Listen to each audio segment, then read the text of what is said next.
Hey, I'm Pat. I'm Camille. This is the Golden Days podcast. Let's go. Nice. What is the song about? Tell us.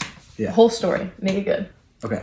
The whole song is just kind of the story of how we met. The first verse starts on our very first, kind of group date. Group hang, not a date. Hang. It was pretty magical, I thought. It was the end of the fall semester, so it was December. We were watching, How a Grinch Stole Christmas on TV, and she was laying on my lap. And I was, singing the songs of the Whoville, the Who people. I just was, cuddling on you, and that's what you liked. And then you sang a little girl song in a little girl voice. Yeah. And that was a little presumptuous of you that I would like that. But I did, of course. And we're not confident people, so Yeah, it's kind of not weird usually. that happened. Yeah. Deep cut, though, which is really cool. So it was our 3-year anniversary. Basically, how the song came about is Camille's like, you never write a song for me. And, Because you didn't.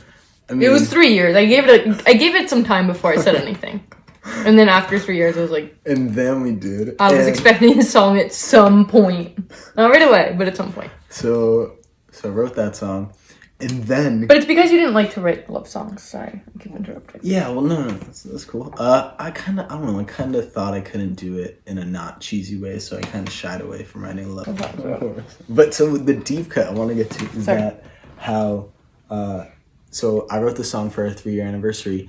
Camille surprises me and writes a song to counter that for our 3-year anniversary. So I'm showing her this song.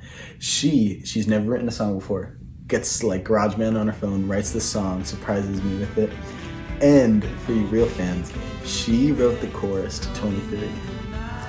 That was part of my song. I just stole the lyrics from her and didn't tell anyone. Yeah, but the crowds, they are cheering for you like I always knew. She's my day one supporter. So what's your favorite part of the song? Yeah, so my favorite part of the song is the outro where it kind of breaks down and it's the la-di-da, da-da-da, la-da-da-da. And then it goes into, oh baby, sing, sing, sing. Though we don't know the words yet, we'll learn them. Okay, so what's that about? So there is a lot of meaning to that. Do you know? I think so. It's about me, right? Yeah. Still about you. We got piled into a car and took and went to this Tex-Mex place by our college. And once again, it's Christmas time. We were listening to Christmas songs on the radio, and every song that came on the radio, Camille sang all the words to him, or I thought. It just turns out she just loves to sing along, even though she doesn't know the words, and just made up gibberish the whole time. Yeah, and if you listen too closely, I won't sing too loud. I'll just be like, yeah. I don't know. And I can guess the words pretty well. So this kind of song, as an homage to her, I kind of wanted to create a song where we could just all sing along at the end, and what's better than not even having words? So those parts I always crush. Yeah, anybody could sing that.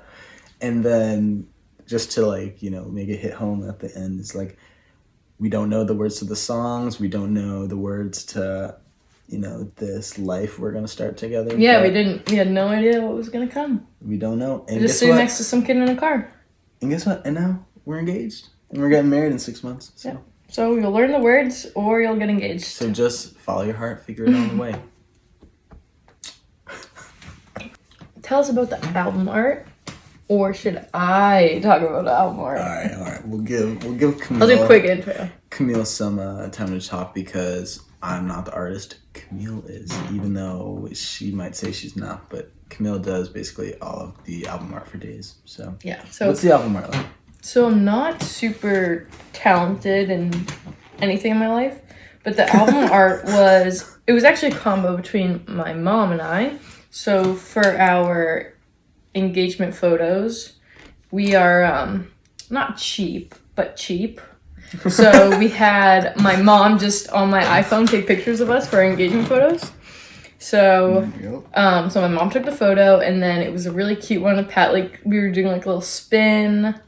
So then I decided to trace that on my iPad and this was the whole reason I bought the iPad. So I spent $400 basically to make this album Yeah, art. I think that's the fun fact is that Camille, on a whim, her like best quality is that she does not think anything through. Yeah, I just do stuff. And she's like, yeah, I just bought an iPad today when I got home from work. And then so I could trace this picture. it's like, sweet, all right. Here we So go. I traced it into this little line drawing because also line drawings are like my favorite things. I want to get a bunch of line drawing tattoos. So if you have any good ones, let us know. Currently at 0.